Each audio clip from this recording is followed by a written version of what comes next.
Hello बच्चों, welcome back to the channel. कैसे हैं सब लोग? आई होप सब बहुत बढ़िया हो यार। तो बेटा आज जो है हम अपने ह्यूमन कैपिटल फॉर्मेशन वाले पार्ट को थोड़ा सा आगे बढ़ाने वाले हैं। ऑल्दो मैंने आपको बताया था ये वन शॉट जाना था, बट बेटा थोड़ा सा टॉपिक मैं ये नहीं चाहता बहुत जल्दी जल्दी में निकल जाए, इसलिए मैंने इसके दो पार्ट डिवाइड कर दिए। 50 मिनट्स का अप्रोक्सीमेटली पार्ट 1 जो है वो आपके सामने अपलोडेड होगा प्लेलिस्ट पे। प्लीज पहले उसे कंप्लीट कर लीजिएगा और उसके बाद ये पार्ट बी है। बेटा इस पार्ट बी को स्टार्ट करने से पहले मैं अभी तक जो भी हमने पार्ट ए में पढ़ा था उसे जल्दी से एक बार रिवाइज करवाता हूं और आप मेरे साथ रिवाइज करेंगे बार बार बोलते हुए। सबसे पहले मैंने आपको बेटा कैपिटल का मतलब बताया था। सर कैपिटल का मतलब होता है जो भी प्रोड्यूसर इनपुट्स डालता है प्रोडक्शन में। अब ये जो इनपुट है ये कैपिटल है। कैपिटल को हमने दो कैटेगरी में डिवाइड करा था बेटा, एक होता है फिजिकल कैपिटल और एक होता है ह्यूमन कैपिटल। जब मैं फिजिकल कैपिटल की आपसे बात करता हूं बेटा, फिजिकल कैपिटल में मैंने आपको बताया था ये वो इनपुट्स हैं जो फर्दर प्रोडक्शन में यूज होंगे। ये फिजिकल रिसोर्सेज होते हैं, टेंजिबल होते हैं, it can be easily sold in the market.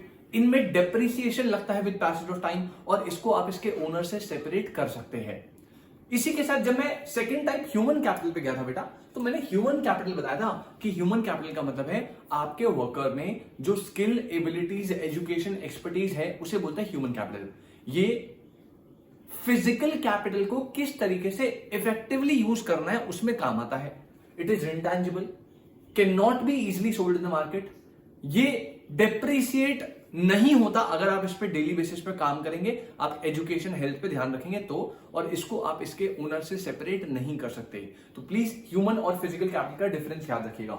फिर हम गए थे ह्यूमन कैपिटल फॉर्मेशन पे। सर ह्यूमन कैपिटल फॉर्मेशन क्या होता है? Sir human capital formation basically मतलब होता है डेवलपमेंट करना। किसकी डेवलपमेंट करना? स्किल्स एंड एबिलिटीज की डेवलपमेंट करना। सर किसकी skill and abilities? Of population of the country, right. फिर मैंने बताया था जो ह्यूमन कैपिटल फॉर्मेशन है वो एक प्रोसेस है जिसमें हम अक्वायर एंड इंक्रीज करते हैं नंबर ऑफ पर्सन जिनके पास स्किल, एजुकेशन और एक्सपीरियंस है।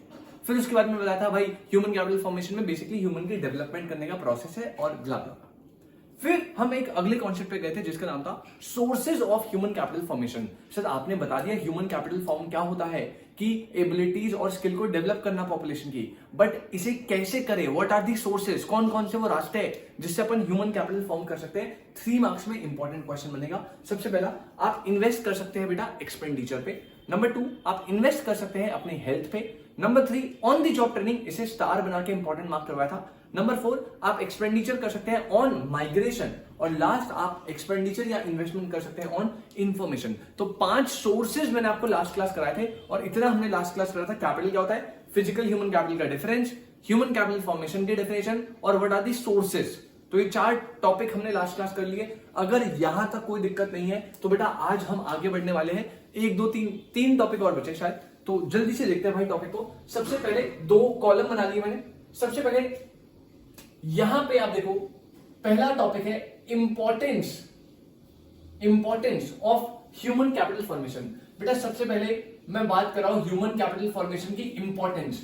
अब इंपॉर्टेंस की जगह वो रोल बोले, वो मेरिट बोले, वो एडवांटेजेस बोले, मतलब पॉजिटिव साइड कुछ भी पूछे ना ह्यूमन कैपिटल फॉर्मेशन की तो ये 5 पॉइंट्स है। ऑन दी अदर हैंड अगर आप दूसरी साइड देखो तो मैं यहां पे डील कर रहा हूं ह्यूमन कैपिटल फॉर्मेशन की क्या क्या प्रॉब्लम्स है। ह्यूमन कैपिटल फॉर्मेशन की क्या क्या प्रॉब्लम्स है। प्रॉब्लम्स की बात करो, प्रॉब्लम्स का मतलब क्या है? वो डीमेरिट बोल सकता है, वो ड्रॉबैक्स बोल सकता है, डिसएडवांटेजेस, डीमेरिट, मतलब कुछ भी मल्टीपल नाम से आ जाएगा। अगर ह्यूमन कैपिटल का पॉजिटिव पॉइंट ऑफ व्यू है तो 5 पॉइंट्स ये है, अगर ह्यूमन कैपिटल का नेगेटिव पॉइंट ऑफ व्यू है तो 5-6 पॉइंट्स ये है। ये सिर्फ पॉइंट मैंने यहां लिखे हुए, इनको मैं अच्छे से आपको समझाऊंगा। इनको लिखना कैसे, डिस्क्रिप्शन में जो नोट्स है वहां पे सब कुछ अवेलेबल है, उसकी टेंशन बिल्कुल आप मत लीजिएगा। बस आप अभी फोकस करिए कि जब आप आंसर लिखोगे डायरेक्ट 3 मार्क्स में दोनों में से कुछ भी आ सकता है। 3 मार्क्स में डायरेक्ट क्वेश्चन कि भाई इंपॉर्टेंस बताइए, या 3 मार्क्स में डायरेक्ट क्वेश्चन कि प्रॉब्लम्स बताइए। और प्रॉब्लम्स में से भी जो ये वाली प्रॉब्लम है ना, स्पेशली ये 2 बार एग्जाम में आई हुई है, 2 बार बोर्ड्स के पेपर में 3 मार्क्स में आई हुई है कि ब्रेन ड्रेन जो है वो कैसे ह्यूमन कैपिटल फॉर्म करने में प्रॉब्लम क्रिएट करता है, राइट। तो 3 मार्क्स में दोनों क्वेश्चन आ सकते हैं। अभी आप बिल्कुल पॉइंट टू पॉइंट याद करेंगे, पॉइंट्स को चेंज नहीं करना, पहले ही बोल रहा हूं। अंदर का कंटेंट आप समझा के कुछ वर्ड्स को ध्यान रखना, बस बाकी आप दे दोगे, कोई दिक्कत नहीं होगी। पॉइंट्स में बिल्कुल भी छेड़छाड़ मत करिएगा, ठीक है। तो पॉइंट्स आपके सामने है, समझा मैं रहा हूं। नोट्स पूरे डिस्क्रिप्शन में अवेलेबल है, वहां से आप देख सकते हैं। सबसे पहले अगर मैं इंपॉर्टेंस की बात करूं तो बेटा पहली इंपॉर्टेंस बनती है क्या, इफेक्टिव यूज। किसका effective use? Of physical capital. Human capital का पहला एडवांटेज, पहला रोल, पहला इंपॉर्टेंस कि ह्यूमन कैपिटल फॉर्म होने से आप फिजिकल कैपिटल का इफेक्टिव यूज कर पाओगे। सर फिजिकल कैपिटल मतलब समझते हो? Like raw material, plant and machinery. यार मुझे एक बात बताइए, अगर आपकी इकोनॉमी में लेबर जो है वो एजुकेटेड और स्किल है तो क्या वो फिजिकल कैपिटल को सही से यूज कर पाएंगे? सर समझ नहीं आएगी, एग्जांपल दीजिए।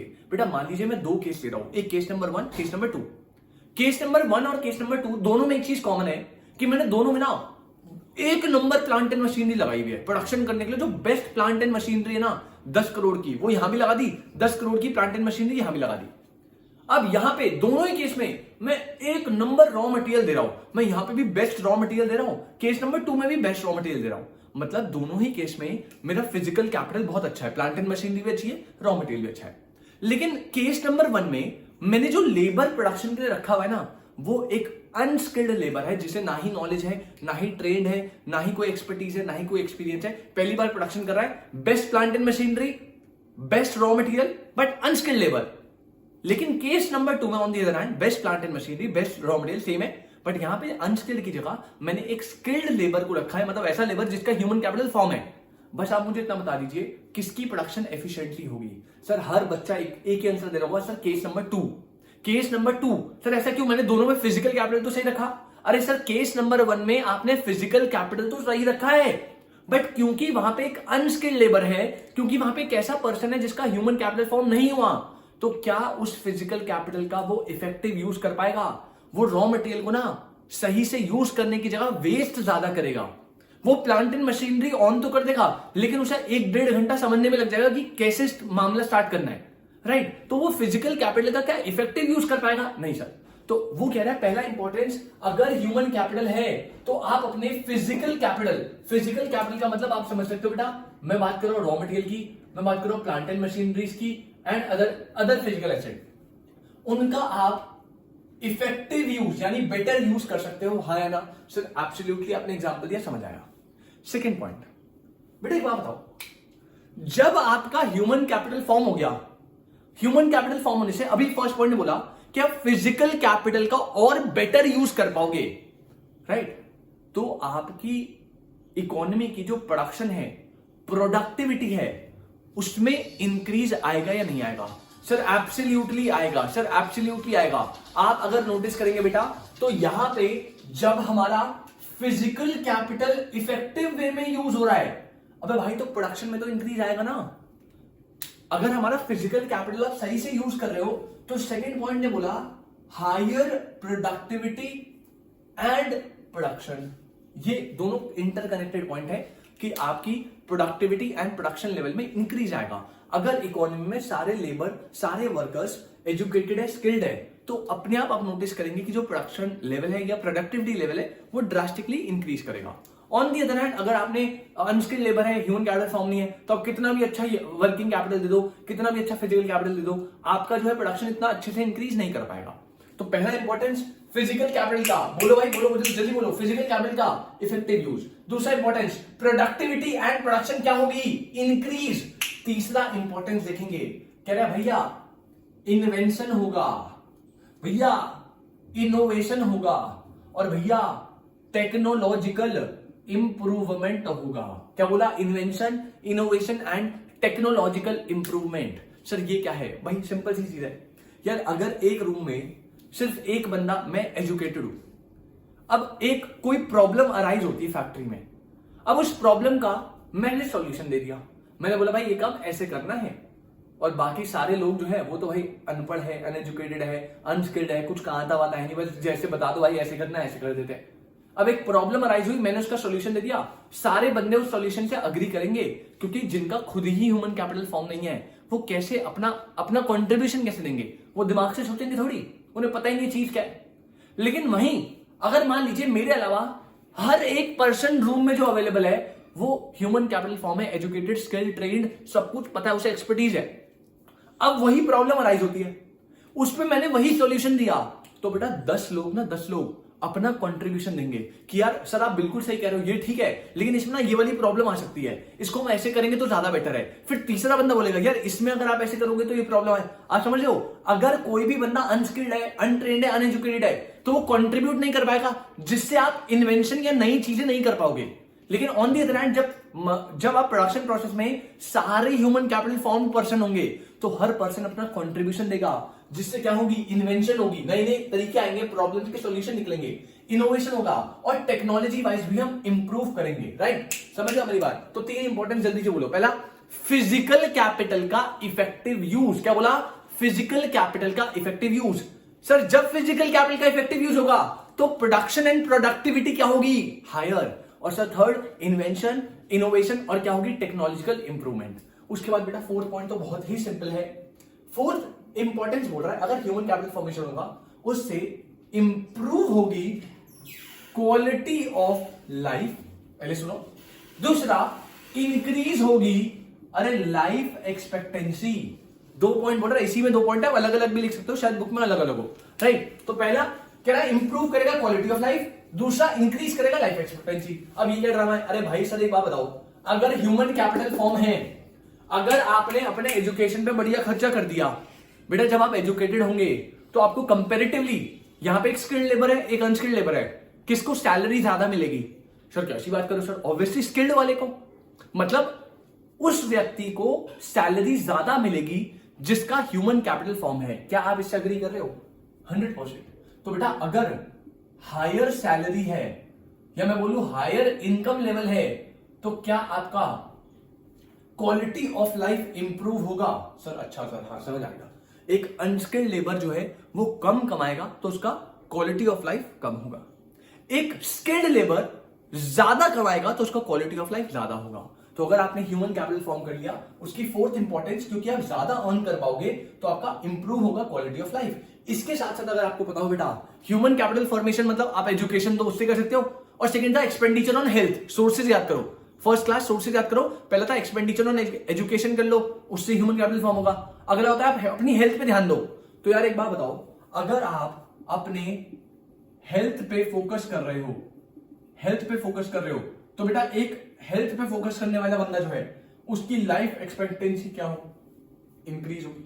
तो भाई फोर्थ पॉइंट बड़ा सिंपल बोला, क्योंकि आप स्किल्ड लेबर होंगे, आप कंपैरेटिवली ज्यादा कमाओगे, standard of living, quality of life improve होगा। दूसरा, आप अपनी हेल्थ पे भी ध्यान दोगे, ह्यूमन कैपिटल में हेल्थ पे भी तो ध्यान देते हैं, तो वो कह रहा है आपके जो लाइफ एक्सपेक्टेंसी है वो भी क्या होगी? इंक्रीज होगी। तो 4 पॉइंट जल्दी से बोलो। सर सबसे पहले फिजिकल कैपिटल का effective use. Number 2, higher productivity at production. Number 3, invention होगी, इनोवेशन होगी, टेक्नोलॉजिकल इंप्रूवमेंट होगी। नंबर 4, आपका सर जो है क्वालिटी ऑफ लाइफ इंप्रूव होगा, क्योंकि आप ज्यादा अच्छी सैलरी अर्न करोगे। दूसरा, आपकी लाइफ एक्सपेक्टेंसी भी इंक्रीज होगी, क्योंकि आप अपनी हेल्थ पे ज्यादा फोकस करोगे। और last but not the least, आपका पॉइंट है कंट्रोल पॉपुलेशन ग्रोथ। भाई अगर कोई व्यक्ति एजुकेटेड है तो आपको पता होगा बेटा, एजुकेटेड पर्सन जो है वो हमेशा कम फैमिली ग्रुप करता है। राइट, अगर आप समझो पहले के लोग बहुत अनएजुकेटेड होते थे, सब आपके दादाजी और मेरे दादाजी और सब लोग जो है, आपने देखा होगा उनकी जो पॉपुलेशन रेट है वो बहुत ज्यादा होता है। मतलब दादाजी के भाई, दादा दादी के भाई 5-5, 7-7 बच्चे, 12-12 बच्चे, ऐसा भी होता है भाई, मैंने देखा है। मेरे नहीं है, ठीक है, हमारे तो मेरे पापा और 4 भाई बहन है, ठीक है, तो फिर भी 4 भी बहुत ज्यादा है कंपैरेटिवली। अब देख लो जैसे जैसे एजुकेशन आ रही है, जैसे जैसे चेंज आ रहा है, तो लोग समझ रहे हैं कि यार रिसोर्सेज आर लिमिटेड, और अगर हम पॉपुलेशन इतनी ज्यादा कर देंगे तो प्रॉब्लम है। तो अब मोटो लगता है हम दो हमारे दो, फिर आगे जाके हो सकता है 1 चाइल्ड पॉलिसी जैसा भी कुछ आ जाए जो चाइना में ऑलरेडी चल रहा है। राइट, तो पॉपुलेशन कंट्रोल करना बहुत बड़ा टास्क है। अब एक अनएजुकेटेड पर्सन जिसका ह्यूमन कैपिटल फॉर्म नहीं है, उनको लगता है भाई जितनी बड़ी फैमिली उतनी ज्यादा हैंड्स होंगे तो इनकम भी उतनी ज्यादा होगी। अरे भाई बेटा आप समझो ना, जितनी बड़ी फैमिली उतने ज्यादा हैंड्स होंगे, बट वो तो बाद में होंगे ना। इनिशियली आपको उन्हें सस्टेन करने के लिए खाना पीना रहना भी तो देना है, वो कैसे करोगे आप अकेले? तो यहाँ पे वो कह रहा है कि अगर ह्यूमन कैपिटल फॉर्म है, अगर आपके पास एजुकेशन है, तो जो एजुकेटेड व्यक्ति है ना, वो पॉपुलेशन ग्रोथ पे कंट्रोल लाएगा। पॉपुलेशन ग्रोथ पे क्या लाएगा? कंट्रोल। तो 5 मेरिट जल्दी से बोलो। फिजिकल कैपिटल का effective use, production and productivity higher, invention, innovation, technological improvement होगी। नंबर 4 बोला क्वालिटी ऑफ लाइफ इंप्रूव करेगा, लाइफ एक्सपेक्टेंसी इंक्रीज करेगा। और लास्ट नंबर 5 क्या बोला बेटा? कि पॉपुलेशन ग्रोथ जो है उस पर कंट्रोल आएगा। अब इसी को हम ऑपोजिट करते हैं, राइट। अब अगर मैं बात करूं आपसे, सेकंड कॉन्सेप्ट है problems of human capital formation. HCF को कंप्लीट करने के लिए क्या क्या प्रॉब्लम्स आ रही है। अब इंडिया में बहुत सी ऐसी चीजें हैं जो ह्यूमन कैपिटल फॉर्म करने में कुछ रुकावट या कुछ एक होता है ना, रेजिस्ट कर देती है। तो इंडिया में ऐसी कौन सी चीज है जिससे ह्यूमन कैपिटल फॉर्मेशन से प्रॉब्लम आ रही है कि क्यों ह्यूमन कैपिटल सही से फॉर्म नहीं हो पा रहा, राइट। तो हम प्रॉब्लम्स को डील करने वाले हैं। सबसे पहली प्रॉब्लम इज इनसफिशिएंट रिसोर्सेज। पहला प्रॉब्लम जो निकल के आया वो है इनसफिशिएंट रिसोर्सेज। इसका मतलब क्या है? इसका मतलब ह्यूमन कैपिटल फॉर्म करने के लिए हमारे जो रिसोर्सेज है वो रिसोर्सेज बेटा कैसे है? इनसफिशिएंट। सर मतलब बेटा देखो, इसको ना मैं इस पॉइंट से कनेक्ट करता हूं। फोर्थ पॉइंट एक बार रीड करो आप। हाई ग्रोथ ऑफ पॉपुलेशन, मतलब इंडिया में पॉपुलेशन जो है वो बहुत ज्यादा है।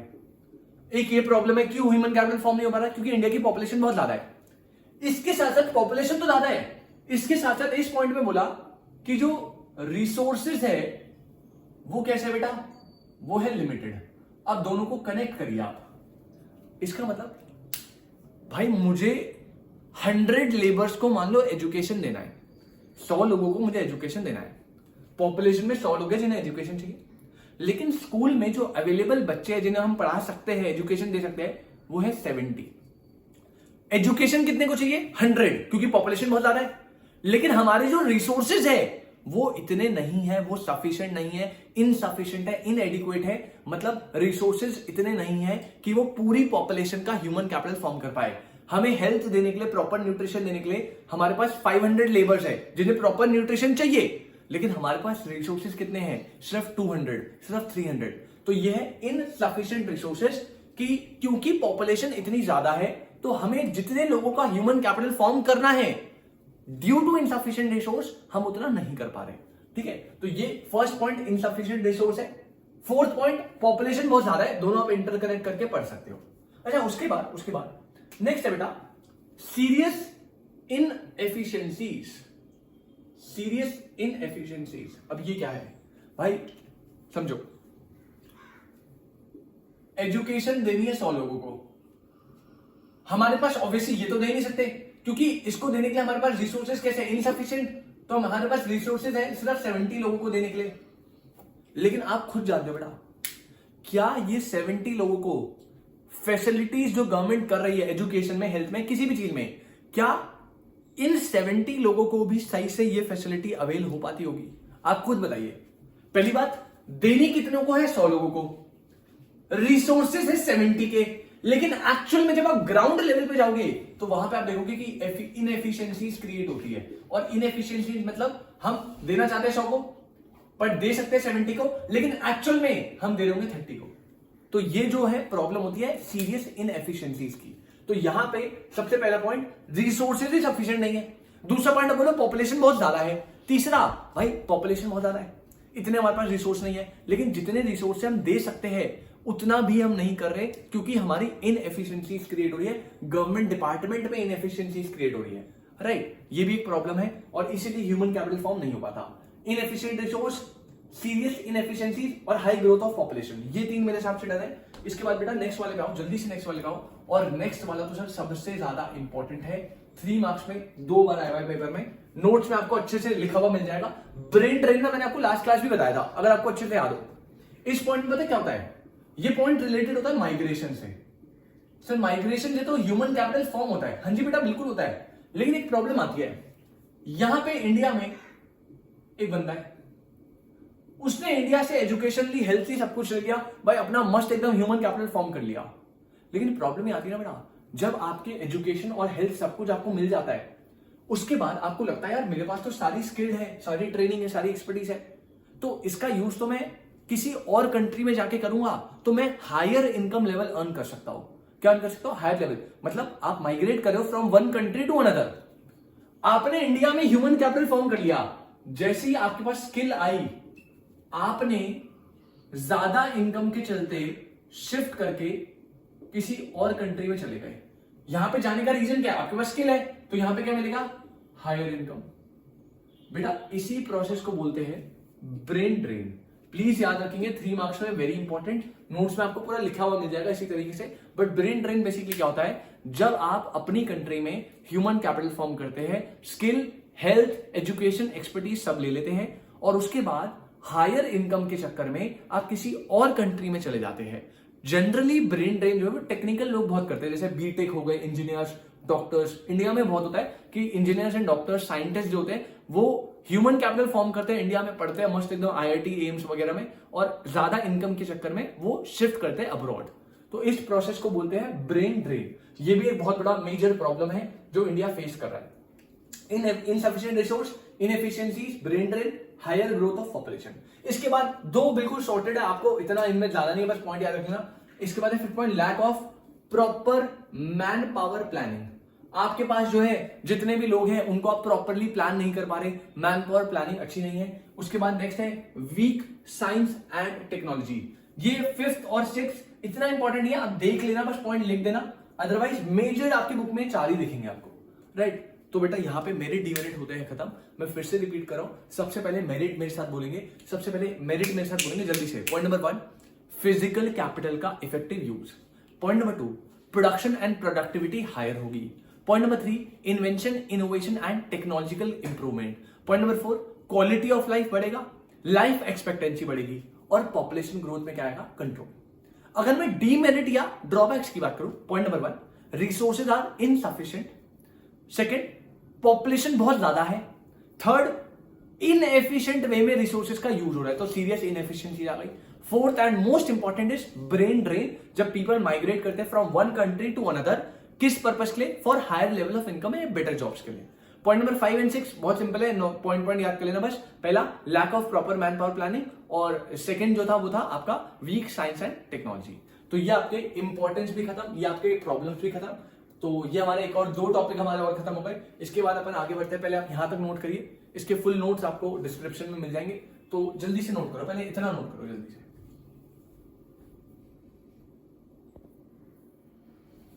हाँ जी बेटा, तो बेटा हमने ह्यूमन कैपिटल फॉर्मेशन का जो अभी तक का कॉन्सेप्ट है वो डन कर लिया है, ठीक है। जल्दी से मैं एक बार बता दूं बेटा, सबसे पहले ह्यूमन कैपिटल फॉर्मेशन में पार्ट 1 जो है वो अपलोडेड हो चुका है, पार्ट 2 हमने स्टार्ट करा, और सबसे पहले पार्ट 2 में हमने ह्यूमन कैपिटल फॉर्मेशन के इंपॉर्टेंस देखे, रोल देखे कि क्यों ह्यूमन कैपिटल बढ़िया है, और उसके बाद हमने उसके प्रॉब्लम्स देखे कि ह्यूमन कैपिटल को फॉर्म करने में क्या क्या प्रॉब्लम्स आती है, राइट। अब मेरिट और प्रॉब्लम्स, डीमेरिट दोनों देखने के बाद अब आपके ऑलमोस्ट चैप्टर खत्म हो चुका है। एक कॉन्सेप्ट है छोटा सा, जो है बेटा एजुकेशन सेक्टर इन इंडिया। अब देखो, ह्यूमन कैपिटल फॉर्म करने के लिए हमें पता है 2, वैसे तो आपको पता है सोर्सेज 5 है, expenditure on education, expenditure on health, on the job training, migration, information. But सबसे टॉप प्रायोरिटी पे अगर ह्यूमन कैपिटल फॉर्म करना है तो 2 चीजें हैं, that is health and education, right. आप मानते हो अगर किसी भी कंट्री में हमें लेबर की, पॉपुलेशन की स्किल एंड एबिलिटी को डेवलप करना है तो टॉप प्रायोरिटी पे उसे एजुकेशन दे दो, उसे हेल्थ दे दो, और एजुकेशन एंड हेल्थ ये 2 फैक्टर अगर आपने अच्छे मिल गए तो बेटा गारंटी है कि आपका जो ह्यूमन कैपिटल है वो फॉर्म हो जाएगा।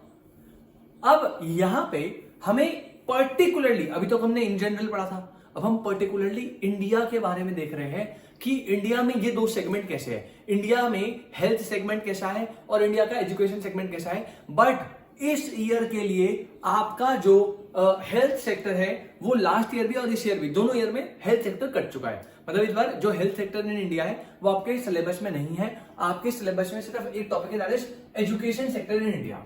अब जो आगे सेशन आएंगे 2024 का, 25 का, उनमें हो सकता है हेल्थ सेक्टर वापस से ऐड हो जाए, तो ठीक है वो हम डाल देंगे। बट अभी के लिए, फॉर इस वाले बोर्ड के लिए, 2023 बोर्ड्स के लिए आपका health sector in India syllabus में नहीं है। अगर आपको बुक्स में दिख रहा है आपको नहीं पढ़ना, वो आपको सिर्फ पढ़ना है एजुकेशन सेक्टर इन इंडिया। और ये थोड़ा ऐसे नॉर्मल टॉपिक है, क्वेश्चन डायरेक्ट 3 मार्क्स में बन सकता है कि एजुकेशन सेक्टर इन इंडिया कैसा है, राइट। अब थोड़ा सा समझते हैं, बहुत जनरल पॉइंट है, राइट। हमारे सामने 1 2 3 4 5 6 टोटल 6 पॉइंट्स है, और नोट्स में, डिस्क्रिप्शन में आपको पॉइंट्स बहुत अच्छे से एक्सप्लेन करके दिखाए गए, यहां पे थोड़ा समराइज फॉर्म में।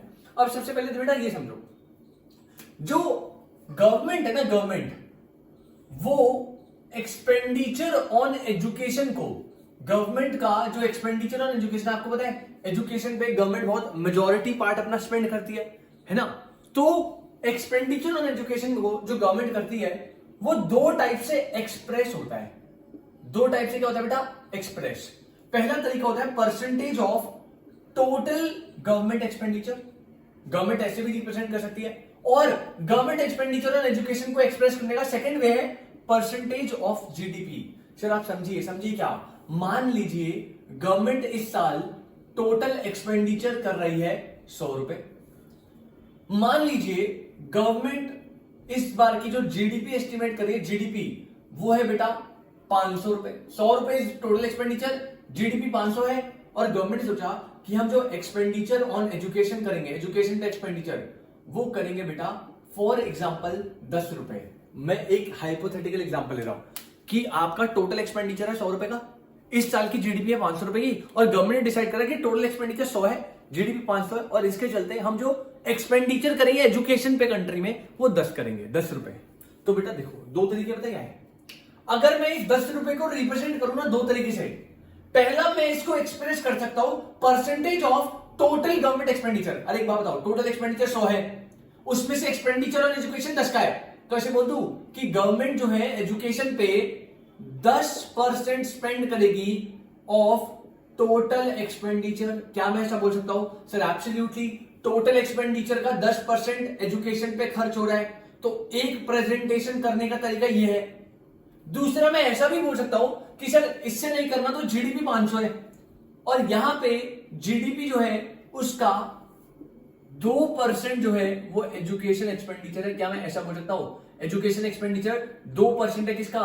जीडीपी का। बेटा 500 का 2% देखो 10 आता है, तो आप ऐसे भी एक्सप्रेस कर सकते हो और ऐसे भी एक्सप्रेस कर सकते हो। तो फर्स्ट पॉइंट ने ये बोला growth in government expenditure on education. अगर आप देखो कि जो गवर्नमेंट एजुकेशन एक्सपेंडिचर है उसे दो तरह से एक्सप्रेस करते हैं, पहला percentage of total government expenditure और परसेंटेज ऑफ जीडीपी।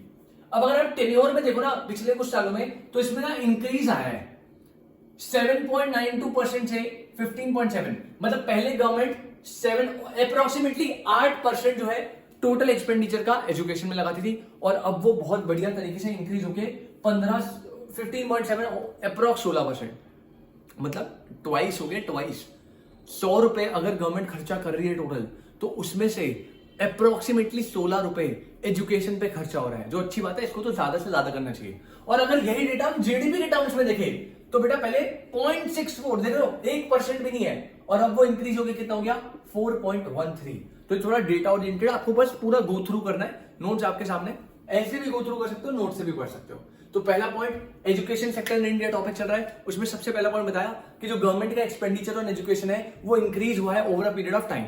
लेकिन अब इसमें दो चीजें हैं, क्योंकि हम इसे एक्सप्रेस करते हैं दो तरीके से, एक percentage of total government expenditure और एक परसेंटेज ऑफ जीडीपी। अगर टोटल एक्सपेंडिचर की बात करूं बेटा, तो वहां पे इंक्रीज आया अराउंड 8% से 16%, और जीडीपी में अराउंड 0.64 से ऑलमोस्ट 4.13%। ये बात समझ आती है? जी बिल्कुल सर, बिल्कुल देख लिया है। आगे बढ़ेंगे, नेक्स्ट क्या है? Government spends more on elementary education. अब ये क्या है? सर देखो इंडिया में ना एजुकेशन को 3 कैटेगरी में डिवाइड करा है। एक होती है एलिमेंट्री, जो बेसिक एजुकेशन होती है ना, 8वीं क्लास ये सब। फिर होती है सेकेंडरी, जो आपकी 11th 12th ये स्कूलिंग का बाकी ईयर बचता है, और एक बचता है टर्शरी यानी हायर एजुकेशन, जो यूनिवर्सिटीज वगैरह, जो ग्रेजुएशन पोस्ट ग्रेजुएशन में जाती है। तो बेटा स्टेजेस 3 है, एलिमेंट्री एजुकेशन, सेकेंडरी और टर्शरी। अब देखो बेटा एलिमेंट्री एजुकेशन जो होती है ना, वो होती है 8वीं तक की पढ़ाई, और इंडिया में जितनी भी पॉपुलेशन है उसमें से बहुत मेजर अमाउंट ऑफ पॉपुलेशन जो है वो एलिमेंट्री एजुकेशन के लिए तो जाती ही है। क्या आप इससे एग्री करते हो? भाई हर बंदा वो 8वीं तक की तो ऑलमोस्ट पढ़ाई करेगा, पहली दूसरी तीसरी चौथी 6th 7th 8th तो पढ़ता ही है। हाँ, उसके बाद जो एलिमेंट्री से शिफ्ट होकर सेकेंडरी में जाते हैं तो वो नंबर ऑफ स्टूडेंट कम हो जाते हैं, और सेकेंडरी के बाद जब हायर या टर्शरी एजुकेशन में जाते हैं यूनिवर्सिटी लेवल पे, तब तो नंबर ऑफ स्टूडेंट और भी ज्यादा कम हो जाते हैं। तो सबसे ज्यादा पॉपुलेशन एलिमेंट्री एजुकेशन पे होती है बेटा, इसीलिए जो एक्सपेंडिचर होता है एलिमेंट्री एजुकेशन पे वो सबसे ज्यादा होता है एज कंपेयर टू सेकेंडरी और हायर एजुकेशन।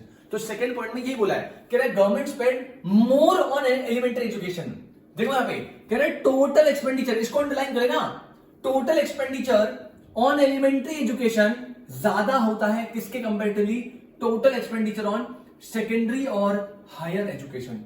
तो टोटल एक्सपेंडिचर एलिमेंट्री का हमेशा ज्यादा होगा सेकेंडरी और हायर के टोटल एक्सपेंडिचर से, मगर समझो अगर मैं टोटल एक्सपेंडिचर की बात करूं तो वो एलिमेंट्री में ज्यादा है, सेकेंडरी और टर्शरी में कम है। लेकिन बेटा अगर मैं बात करता हूं आपसे किसकी, सर अगर मैं बात करता हूं एक्सपेंडिचर पर स्टूडेंट की, कि एक बच्चे पे कितना खर्च हो रहा है, तब आप बताइए बेटा अगर पर स्टूडेंट एक्सपेंडिचर की बात है तो 8वीं क्लास के बच्चे पे ज्यादा खर्च होता है, या जो बंदा डॉक्टर इंजीनियरिंग कर रहा है उस पे एक बंदे पे, कंपैरेटिवली टोटल की बात नहीं कर रहा मैं पर स्टूडेंट की बात कर रहा हूं। सर 8वीं क्लास के बच्चे पे पर स्टूडेंट इतना खर्चा नहीं होता, लेकिन जो हायर एजुकेशन है, डॉक्टर इंजीनियरिंग ग्रेजुएशन, उस पे पर स्टूडेंट पे गवर्नमेंट ज्यादा खर्चा करती है। तो दो कंक्लूजन निकल कर आए, अगर आप टोटल एक्सपेंडिचर की बात करोगे तो वो एलिमेंट्री में ज्यादा होता है, हायर एजुकेशन में कम होता है टोटल एक्सपेंडिचर। क्यों? अरे क्योंकि एलिमेंट्री में पर स्टूडेंट तो आपको मान लो 100 रुपए लग रहे हैं, लेकिन number of student number wise इतने ज्यादा होते हैं एलिमेंट्री में कि हमारा टोटल एक्सपेंडिचर बढ़ जाता है। ऑन दी अदर हैंड एक मिनट जरा,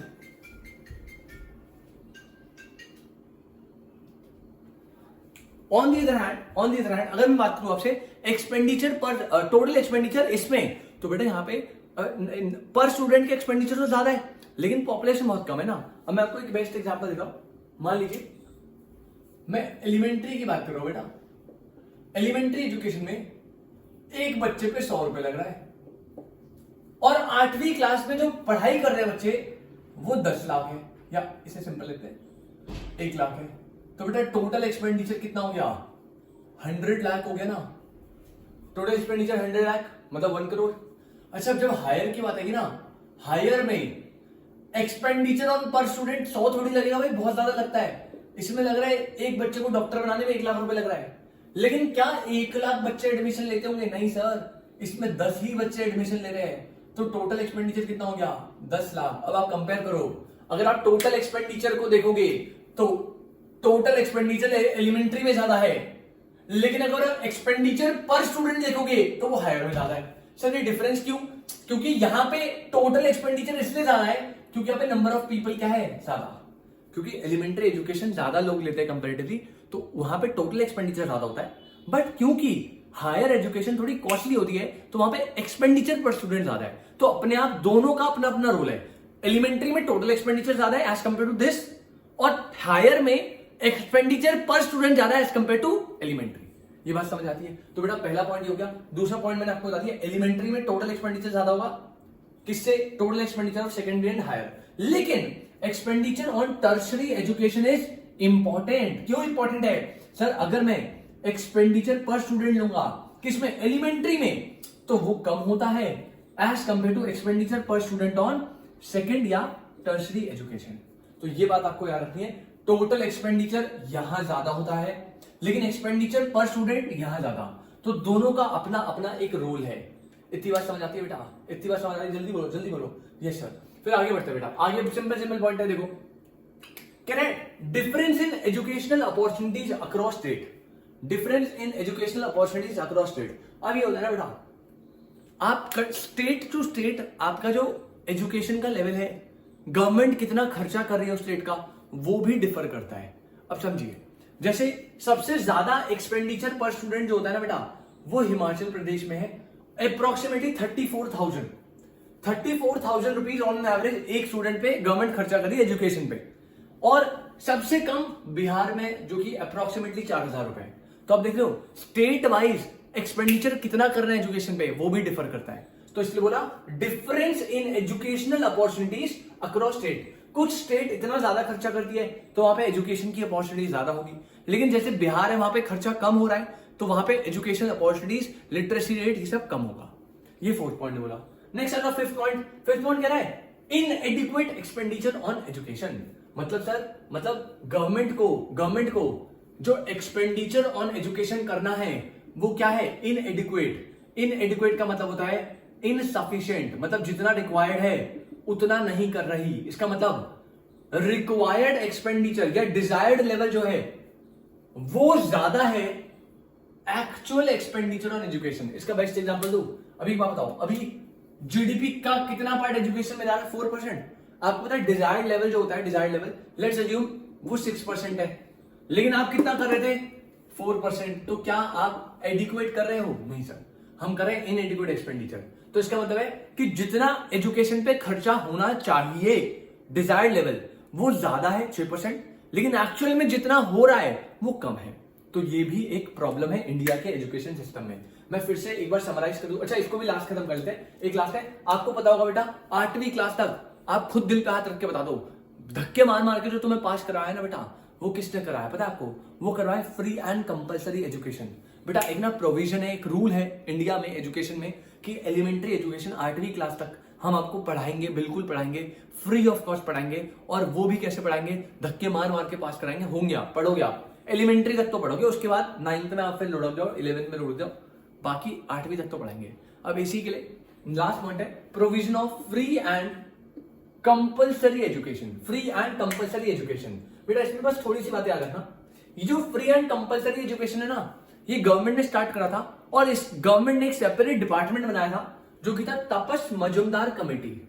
तपस मजुमदार कमेटी एमसीक्यू में आ सकता है। ये वो है जिन्होंने ये फ्री एंड कंपलसरी एजुकेशन का इनिशिएटिव लिया था।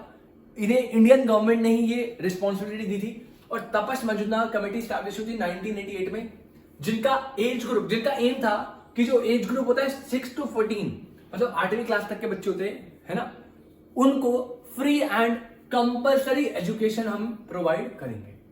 तो ये आपका एजुकेशन सेक्टर इन इंडिया है। मेरे हिसाब से सब सॉर्टेड है, बहुत आराम से, बड़े आराम से आपको रीड करना है, बस सब कुछ गो थ्रू करके चलना, कुछ लर्न नहीं करना। इतना ज्यादा इंपॉर्टेंट नहीं है एग्जाम ओरिएंटेड। हाँ, 3 नंबर का क्वेश्चन बनेगा तो सफिशिएंट डेटा है आपके पास, आप लिख दोगे। नोट्स बाकी डिस्क्रिप्शन में है, आप वहां से भी देख सकते हो। फिर से एक बार रिकॉल कर रहा हूं, मैं आपसे बात कर रहा हूं एक्सपेंडिचर ऑन एजुकेशन, वो भी इंडिया में कैसा होता है उससे रिलेटेड। सबसे पहले मैंने आपको बताया कि जो एक्सपेंडिचर ऑन एजुकेशन है जो गवर्नमेंट करती है उसमें ग्रोथ आई थी। But government expenditure on education को 2 तरीके से रिप्रेजेंट करते थे। तो सबसे पहले परसेंटेज ऑफ टोटल एक्सपेंडिचर और परसेंटेज ऑफ जीडीपी। यहां पे भी ग्रोथ थी 7 से 15% और यहां पे भी ग्रोथ थी 0.64 से 4.3%। दोनों में अपनी अपनी ग्रोथ थी, अच्छा था। ठीक है। सेकंड बात मैंने आपको बताई थी बेटा, जो एलिमेंट्री एजुकेशन होता है उसमें टोटल एक्सपेंडिचर ज्यादा था as compare to secondary and tertiary education.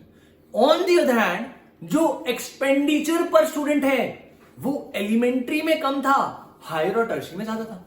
मतलब टोटल एक्सपेंडिचर इधर ज्यादा, एक्सपेंडिचर पर स्टूडेंट इधर ज्यादा, राइट। एलिमेंट्री में टोटल एक्सपेंडिचर ज्यादा होने का कारण ये था क्योंकि वहां पे ज्यादा नंबर ऑफ स्टूडेंट्स थे। तो भले उनकी जो एक्सपेंडिचर है पर स्टूडेंट वो कम था, लेकिन पॉपुलेशन इतनी ज्यादा होने की वजह से टोटल एक्सपेंडिचर उनका ज्यादा होता है। इसके बाद बेटा मैं आपके पास गया था लेके 0.2, 1, 2, 3 हो गए। फोर्थ में मैंने आपको बताया कि स्टेट वाइज भी जो एजुकेशन अपॉर्चुनिटीज है वो बदलती रहती है। जैसे हिमाचल प्रदेश में सबसे ज्यादा 34,000 रुपीज स्पेंड होते हैं पर स्टूडेंट पे, तो उनके लिए ज्यादा अपॉर्चुनिटीज है एजुकेशन में। On the other hand Bihar में सबसे लोएस्ट है 4,000 रुपए पर स्टूडेंट, तो वहां पे एजुकेशन का लेवल भी थोड़ा पुअर है। उसके बाद मैंने आपको बताया कि इनएडिक्वेट एक्सपेंडिचर है जो गवर्नमेंट खर्च कर रही है, मतलब जो डिजायर्ड या जो रिक्वायर्ड लेवल ऑफ एक्सपेंडिचर है वो 6% है और गवर्नमेंट अभी अपना 4% ही जीडीपी का स्पेंड कर रही है। तो हमें 6% खर्चा करना है एजुकेशन पे, जीडीपी का 6%, और हम कर रहे हैं 4%। तो ये क्या है? इनएडिक्वेट या इनसफिशिएंट।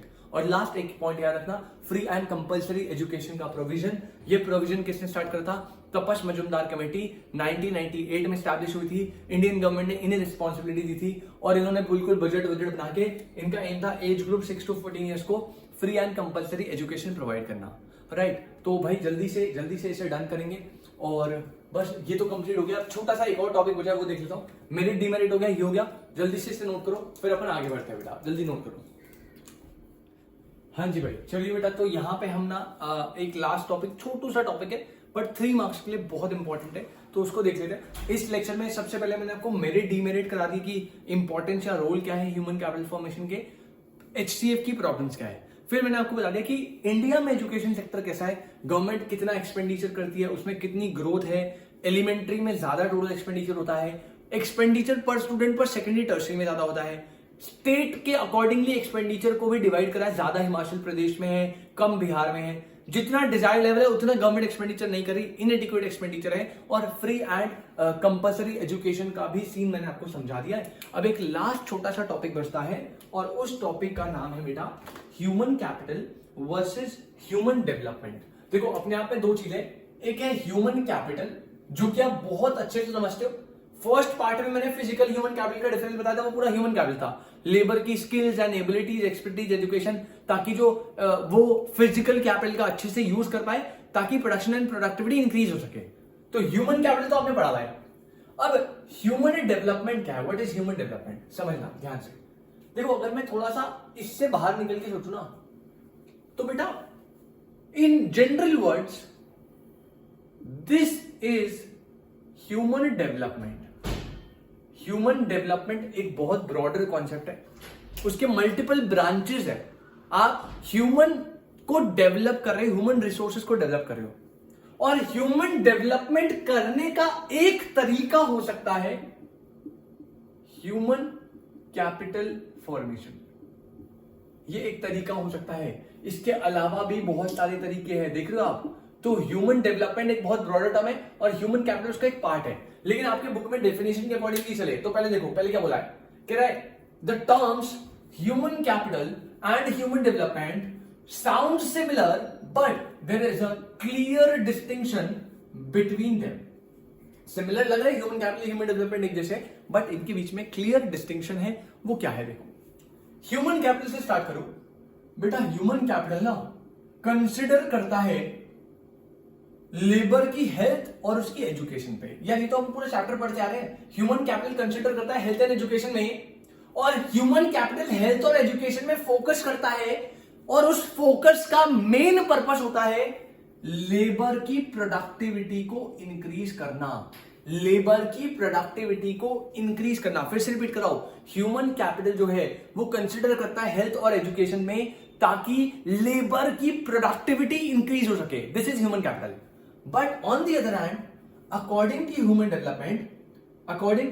डेवलपमेंट कह रहा है आप एजुकेशन एंड हेल्थ दोनों सही रखो, एजुकेशन हेल्थ बढ़िया रखो लेबर्स की। ये जो है इससे ह्यूमन वेलबींग इंप्रूव होगा। ह्यूमन वेलबींग बेटा समझो, यहां पे ह्यूमन कैपिटल कहता है कि आप हेल्थ और एजुकेशन पे ध्यान रखो, लेबर प्रोडक्टिविटी इंक्रीज होगी।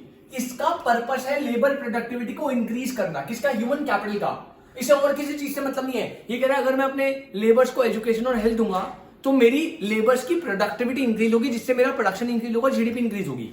लेकिन ह्यूमन डेवलपमेंट कहता है भैया इन सब चीजों से बाहर हट गए हम कह रहे हैं कि हेल्थ और एजुकेशन आप अच्छे से दो ताकि वेलफेयर को इंक्रीज किया जा सके।